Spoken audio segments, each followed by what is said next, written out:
Hi hello నమస్తే welcome to my channel. ఈరోజు మన ఛానల్లో ఒక మంచి టీ టైం స్నాక్ తోటి మీ ముందుకు వచ్చేసాను. అదేంటంటే కారం బొరుగులు.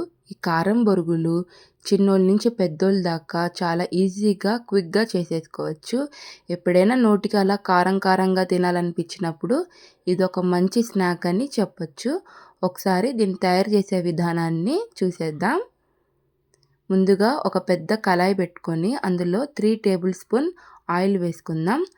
ఆయిల్ బాగా హీట్ అయ్యాక ఇందులోకి ఒక స్పూన్ జీలకర్ర, అలాగే ఒక అరకప్పు దాకా వేరుశనగ గుండ్లను వేసుకొని దోరగా వేయించుకుందాం. మరి హై ఫ్లేమ్లో కూడా పెట్టకూడదండి, ఇలా లో ఫ్లేమ్లో క్రిస్పీగా వేయించుకోవాలి. ఈ కొంచెం బాగా వేగాక ఇందులోకి ఒక అరకప్పు దాకా శనగపప్పుని వేసుకొని ఈ రెండింటిని మనం గోల్డెన్ బ్రౌన్ కలర్ వచ్చేంత వరకు వేయించుకోవాలి. మరి హై ఫ్లేమ్ పెట్టకూడదండి, లో ఫ్లేమ్లోనే ఇది అనేది వేయించుకోవాలి. ఇలా వేయించుకోవడం వల్ల ఈ వేరుశనగపప్పు ఇంకా ఈ శనగగుండ్లు అనేది లోపల దాకా క్రిస్పీగా ఫ్రై అవుతాయండి. తర్వాత ఇందులోకి ఒక 2 రెమ్మల దాకా కరివేపాకు వేసుకోవాలి.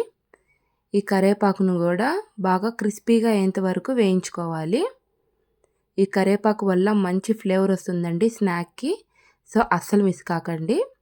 తర్వాత మనం ఇందులోకి కచ్చపచ్చగా దంచుకున్న 2-3 వెల్లుల్లి రెబ్బల్ని వేసుకొని వీటిని కూడా బాగా మిక్స్ చేసుకున్నట్టు వేయించుకోవాలి. ఈ వెల్లుల్లి ఫ్లేవర్ మాత్రం చాలా బాగుంటుందండి ఈ స్నాక్లోకి. మీరు కావాలంటే ఇంకా 4-5 రెబ్బలు ఎక్స్ట్రా వేసుకోవచ్చు. నేనైతే ఒక 2 రెమ్మలు వేసుకున్నాను. తర్వాత ఇందులోకి ఒక అర స్పూన్ దాకా పసుపు వేసుకోవాలి.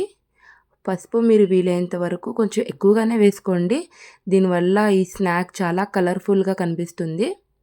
తర్వాత రుచికి సరిపడా ఉప్పు వేసుకుందాం.